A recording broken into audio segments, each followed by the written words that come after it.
പവിത്രം സീരിയലിൻ്റെ latest episode റിവ്യൂയാണ് നമ്മൾ പറയാൻ പോകുന്നത്. അങ്ങനെ സുധാകരൻ മാഷ് വന്നിട്ട് വിക്രമിനോട് ഓരോരോ കാര്യങ്ങൾ ചോദിക്കുന്നുണ്ട്. എടാ, നീ എന്തിനാടാ വെറുതെ ആ കുറ്റം ഏറ്റെടുത്തത്? നിനക്കതിൻ്റെ വല്ല ആവശ്യമുണ്ടായിരുന്നോ? ഉള്ള സത്യങ്ങളങ്ങ് തുറന്നു പറയാമായിരുന്നില്ലേ? ആ പോലീസ് സ്റ്റേഷനിൽ വന്നിട്ട് പോലും നീ ഒരക്ഷരം പോലും വേണ്ടിയില്ലല്ലോ എന്നൊക്കെ സുധാകരൻ മാഷ് സങ്കടത്തോടെ ചോദിക്കുന്നുണ്ട്. വിക്രം അപ്പോൾ മെല്ലെ പറയുന്നുണ്ട്, അത് പിന്നെ അച്ഛാ, ആ സമയത്ത് ചിലപ്പോൾ വിനായകേട്ടൻ അങ്ങനെയൊക്കെ ചെയ്യാൻ എന്തെങ്കിലും നിവൃത്തികേട് ഉണ്ടായിട്ടുണ്ടാവും. അത് കേട്ടപ്പോൾ മാഷിന് ദേഷ്യം വന്നു. നീ ഇപ്പോഴും സത്യം അറിഞ്ഞിട്ട് പോലും അവനെ സപ്പോർട്ട് ചെയ്തിട്ടാണ് സംസാരിക്കുന്നത്. സത്യം പറഞ്ഞാൽ എനിക്ക് ഇപ്പോൾ നിനക്കിട്ട് ഒന്ന് തരാനാണ് തോന്നുന്നതെന്ന് മാഷ് പറയുന്നുണ്ട്. അവൻ വലിയൊരു തെറ്റ് ചെയ്തിട്ട് അത് നിൻ്റെ തലയിൽ അങ്ങ് കെട്ടിവെക്കാൻ നോക്കുകയാണ്. എന്നിട്ടും നിൻ്റെ ആ അച്ഛനോട് നീ അത് പറഞ്ഞില്ലല്ലോ. ഞാൻ നിന്നെ എത്ര തവണ ക്രൂരമായി വേദനിപ്പിച്ചിട്ടുണ്ട്. അപ്പോഴൊക്കെ നീ ഉരുകിത്തീരുകയായിരുന്നല്ലേ. എന്നോട് പറയാൻ മടിയായിരുന്നെങ്കിൽ നിൻ്റെ അമ്മയോടെങ്കിലും ഒരു വാക്ക് നിനക്ക് പറയാമായിരുന്നില്ലേ?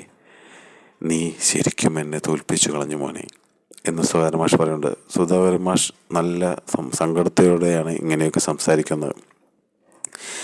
അന്നേരം വിക്രം അച്ഛനെ ആശ്വസിപ്പിക്കുന്നുണ്ട്. അതൊക്കെ കഴിഞ്ഞു പോയ കാര്യങ്ങളല്ലേ അച്ഛാ. ഇനി അതിൻ്റെ പേരിൽ വിനായകേട്ടനെ ഈ വീട്ടിൽ നിന്ന് ഇറക്കി വിടുകയൊന്നും വേണ്ട. പക്ഷേ മാഷ് വിട്ടുകൊടുക്കാൻ തയ്യാറായില്ല. അവനെ ഞാൻ ഇറക്കി വിടും. അവൻ ഇനി എങ്ങോട്ടേക്ക് വേണമെങ്കിലും പോയിക്കോട്ടെ. അവനും അവൻ്റെ ഭാര്യയ്ക്കും ജീവിക്കാനുള്ളതൊക്കെ അവൻ ഉണ്ടാക്കി വെച്ചിട്ടുണ്ടല്ലോ. അവൻ്റെ സ്വഭാവം നിനക്കറിയില്ലേ. അവൻ ഒരിക്കലും ഈ കുടുംബത്തിന് വേണ്ടി ഒന്നും ചെയ്തിട്ടില്ല. ഇപ്പോഴും അവന് സ്വന്തം ഇഷ്ടം മാത്രമാണ് പ്രധാനം. ആ ഭാര്യയും അതുപോലെ തന്നെ. വേദയായാലും ശ്രീജയായാലും ഈ വീട്ടിൽ വന്നത് മുതൽ ഈ കുടുംബത്തിൻ്റെ നന്മയ്ക്ക് വേണ്ടി മാത്രമാണ് രണ്ടുപേരും നിലകൊണ്ടിട്ടുള്ളത്. പക്ഷേ സ്വന്തം കാര്യം മാത്രം ചെയ്യുന്ന വിനായകനും നന്ദിനിക്കും ഇവിടെ വേണമെന്ന് എനിക്ക് യാതൊരുവിധ നിർബന്ധവുമില്ല. അച്ഛാ, ഞാനതിൻ്റെ ശിക്ഷയൊക്കെ അനുഭവിച്ചു കഴിഞ്ഞല്ലേ. ഇനി ആർക്കും അതിൻ്റെ പേരിൽ ഒരു ശിക്ഷ കൊടുക്കണ്ട എന്ന് വിക്രം പറയുന്നുണ്ട്.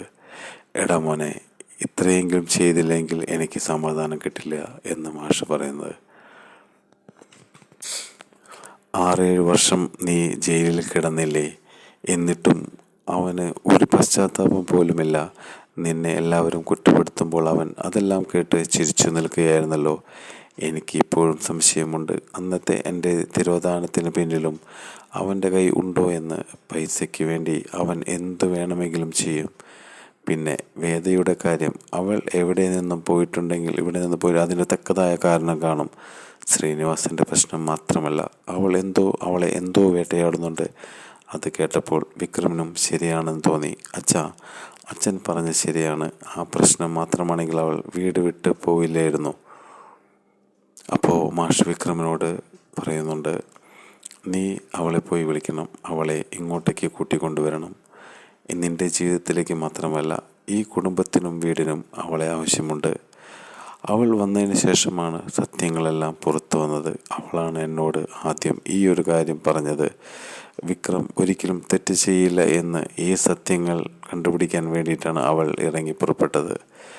അവൾ ഒരു ഐശ്വര്യമാണ് ഈ വീടിന്. വിശ്വത്തിൻ്റെ കാര്യത്തിലും ശ്രീജിയുടെ കാര്യത്തിലും അവൾ തീരുമാനമെടുത്തില്ലേ. അവൾക്ക് കള്ളം പറഞ്ഞു നിൽക്കാനൊന്നും അറിയില്ലടാ.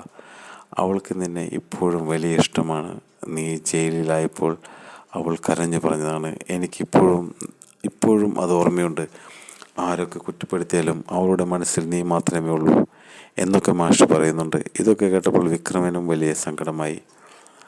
അന്നേരം മാഷ് പറയുന്നുണ്ട്, നീ വിഷമിക്കൊന്നും വേണ്ട മോനെ. നാളെ നമുക്ക് 2 പേർക്കും ഒരുമിച്ച് അങ്ങോട്ടേക്ക് പോകാം. എന്നിട്ട് വേദയെ കണ്ടിട്ട് സംസാരിക്കാം എന്ന് പറഞ്ഞു തീർക്കാൻ പറ്റാത്ത പ്രശ്നങ്ങളൊന്നുമില്ലല്ലോ നിങ്ങളുടെ ജീവിതത്തിൽ എന്ന് വിക്രമിനെ കൊണ്ട് സമ്മതിപ്പിക്കുന്നുണ്ട് മാഷ്. പിന്നീട് മാഷ് നേരെ കമലമ്മയുടെ അടുത്തേക്ക് ചെന്ന് കാര്യം പറഞ്ഞു. കമലേ, നാളെ ഞാനും വിക്രമും കൂടി വേദയെ കാണാൻ പോകുന്നുണ്ട്. വേദയുടെ വീട്ടിലേക്ക് പോകുന്നുണ്ട്. അവളെ എങ്ങനെയെങ്കിലും ഇങ്ങോട്ടേക്ക് തിരികെ കൊണ്ടുവരണം. ഇത് കേട്ടപ്പോൾ കമലയ്ക്കും വലിയ സന്തോഷമായിരുന്നു. മാഷേ, എനിക്ക് ഉറപ്പുണ്ട്, നിങ്ങൾ പോയി സംസാരിച്ചാൽ അവൾ തീർച്ചയായിട്ടും തിരിച്ചു വരും. അവളുടെ ജീവിതം തന്നെ ഈ കുടുംബത്തിലാണ്. അവൾക്ക് അവിടെ അധികകാലമൊന്നും കഴിയാൻ പറ്റില്ല. പിറ്റേന്ന് രാവിലെ തന്നെ നന്ദിനിയാണെങ്കിൽ ആകെ പരിഭ്രമിച്ച് നിൽക്കുകയായിരിക്കും. ഇവിടെ നിന്നും ഇറങ്ങാൻ പറഞ്ഞിട്ട് എങ്ങോട്ടേക്ക് പോകും എന്നറിയാതെ ആകെ അങ്കലാപ്പിൽ നിൽക്കുകയാണ്. ശ്രീജ അങ്ങോട്ടേക്ക് അപ്പോൾ വരുന്നുണ്ട്. അച്ഛൻ എന്തെങ്കിലും പറഞ്ഞോ ശ്രീ ചേച്ചി എന്ന് ചോദിക്കുന്നുണ്ട്. ഏയ് ഒന്നുമില്ല, ശ്രീജ അടുത്ത് പെട്ടെന്ന് ഒരു വാടക വീട് കിട്ടുകയാണെങ്കിൽ എന്ന് പറഞ്ഞാൽ അത് പെട്ടെന്ന് നടക്കുമോ? വിനായകേട്ടൻ ചെയ്തതിൻ്റെ ഫലം ഇപ്പോൾ ഞാനും കൂടി അനുഭവിക്കണമല്ലോ. ഞാൻ ഒരു പെണ്ണല്ലേ, എനിക്ക് എവിടെ പോയി കിടക്കാൻ പറ്റും എന്നൊക്കെ പറഞ്ഞിട്ട് നന്ദിനി ആകെ വിഷമം പറയുന്നുണ്ട്. അന്നേരം ശ്രീജ പറയുന്നുണ്ട്, നന്ദിനി അച്ഛനോട് കൂടി ഒന്ന് സംസാരിച്ചു നോക്ക്. പക്ഷേ വിനായകൻ ചെയ്തത് ഏതായാലും അത്ര വലിയ തെറ്റ് തന്നെയല്ലേ? സ്വന്തം അനുജൻ ജയിലിൽ കിടന്നിട്ടും ഒരു കുറ്റബോധം അവന് തോന്നിയിട്ടില്ലല്ലോ. നന്ദിനി ഓരോന്ന് പറഞ്ഞ് വീണ്ടും ഒഴിഞ്ഞു മാറാൻ നോക്കുമ്പോൾ, നീ പോയി അച്ഛനോടും അമ്മയോടും സംസാരിക്കാൻ നോക്ക് എന്നൊക്കെ പറഞ്ഞ് ശ്രീജ ഉപദേശിച്ചു. അതേസമയം മാഷും വിക്രമവും കൂടി ഇറങ്ങാൻ തുടങ്ങുമ്പോഴാണ് നന്ദിനി അങ്ങോട്ടേക്ക് ഓടിച്ചെന്ന് കാലു പിടിക്കുന്നത്. അച്ഛാ, ഈ ഒരു തവണ ഓരോ തവണയ്ക്ക് എന്നോട് ക്ഷമിക്കണം എന്നൊക്കെ കരഞ്ഞു പറഞ്ഞു. അപ്പോഴും മാഷ് ഒന്നിനും വഴങ്ങിയില്ല.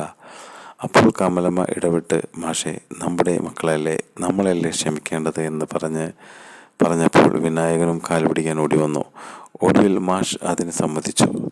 ശരി, വീട് കിട്ടുന്നത് വരെ കുറച്ച് ദിവസം മാത്രം നിങ്ങളിവിടെ നിന്നോ, പക്ഷേ വീട് കിട്ടിയാൽ ഉടനെ ഇവിടെ നിന്ന് മാറിയേക്കണമെന്ന് സുധാകരൻ മാഷ് കർശനമായി തന്നെ പറഞ്ഞു. അങ്ങനെ വിക്രമും മാഷും കൂടി നേരെ വേദയുടെ വീട്ടിലേക്ക് പോവുകയാണ്. വേദയുടെ വീട്ടിലേക്ക് എത്തിയതിനു ശേഷം ദീപ്തി വാതിൽ തുറന്നു കൊടുക്കും. പക്ഷേ അവരെ കണ്ടപ്പോൾ ദീപ്തിക്ക് ഭയങ്കര സന്തോഷമായി. നേരെ അകത്തേക്ക് സന്തോഷത്തോടെ പോയി ഇരുത്തി. ശങ്കരനാരായണ സാർ ഇവിടെയല്ലേ എന്ന് ചോദിച്ചപ്പോൾ അകത്തുണ്ട് എന്ന് പറഞ്ഞു. വേദ മുറിയിലാണെന്നും കോടതിയിൽ പോകാൻ റെഡിയാകുകയാണ് എന്നും ദീപ്തി പറഞ്ഞു. ശങ്കർ സാർ വന്നപ്പോൾ മാഷ് കാര്യം അവതരിപ്പിച്ചു. സാറേ, നമുക്ക് ആ കുട്ടികൾ തമ്മിലുള്ള പ്രശ്നം ഒന്ന് പറഞ്ഞു തീർക്കണം, അതിനു വേണ്ടിയിട്ടാണ് ഞാൻ വന്നത്. ആ സമയം ദീപ്തി മുറി ചെന്നിട്ട് വേദയോട് പറയുന്നുണ്ട്, ഇവർ വന്ന കാര്യം വിക്രമനും വേദയും വിക്രമേട്ടനും അച്ഛനും വന്നിട്ടുണ്ട്.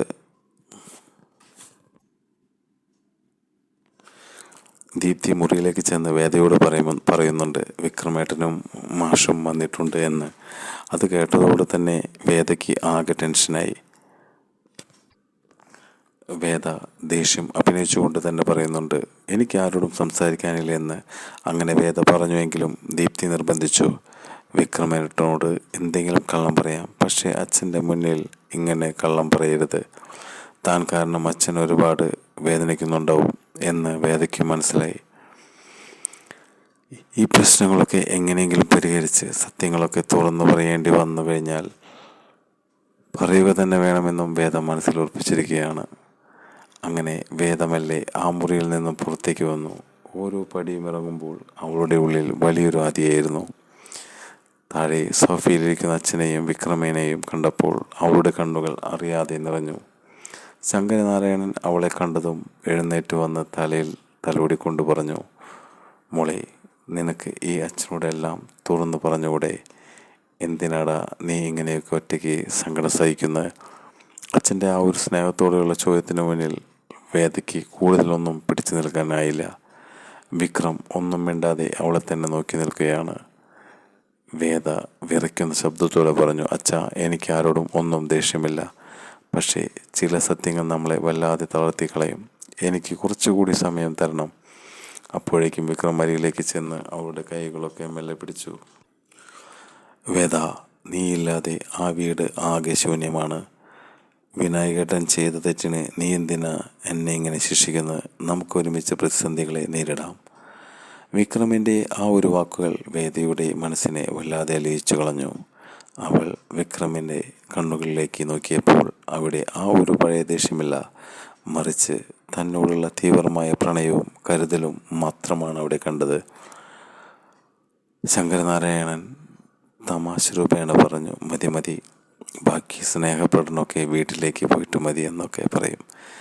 ഇപ്പോൾ എൻ്റെ മോളെ എനിക്ക് തിരിച്ചു വേണം. വേദ പുഞ്ചിരിയോടെ അച്ഛനെയും വിക്രമനെയും മാറി മാറി നോക്കി. എന്നിട്ട് വേദയുടെ നോട്ടം ഒരിക്കലും സ്നേഹം കൊണ്ടുള്ള നോട്ടമായിരുന്നില്ല. വേദയുടെ മനസ്സിൽ ഉറച്ച തീരുമാനങ്ങൾ മാത്രമായിരുന്നു. സുധാകരൻ മാഷ് വീട്ടിലേക്ക് വേദയെ തിരികെ വിളിക്കുന്നുണ്ട്. എങ്കിലും വേദ ഒരിക്കലും പോകാൻ തയ്യാറാകുന്നില്ല. തനിക്കൊരിക്കലും ഇനി ആ വീട്ടിലേക്ക് തിരിച്ചു വരാൻ പറ്റില്ല എന്നും വിക്രമുമായിട്ട് ഇനി ഒരിക്കലും ഒരുമിച്ച് ജീവിക്കാൻ പറ്റില്ല എന്ന കാര്യം സുധാകരൻ മാഷിൻ്റെ മുഖത്ത് നോക്കി വേദ പറയുന്നുണ്ട്. മാത്രമല്ല വേദ നേരെ തിരിച്ചു മുറിയിലേക്ക് തന്നെ കയറി. ഇതെല്ലാം കേട്ടിട്ട് ഒട്ടും തന്നെ സഹിക്കാൻ കഴിയാതെ വിശ്വസിക്കാനും പറ്റാതെ നോക്കി നിൽക്കുന്ന മാഷിനെയും അതുപോലെ തന്നെ വേദ തൻ്റെ മുഖത്ത് നോക്കി പറഞ്ഞ ആ ഒരു വാക്ക് കേട്ട് സഹിക്കാൻ പറ്റാതെ നോക്കി നിൽക്കുന്ന വിക്രമനെയും കൂടി കാണിച്ചിട്ടാണ് ആ എപ്പിസോഡ് അവിടെ അവസാനിക്കുന്നത്. അപ്പോൾ എല്ലാവരും സബ്സ്ക്രൈബ് ചെയ്യാൻ മറക്കരുത്.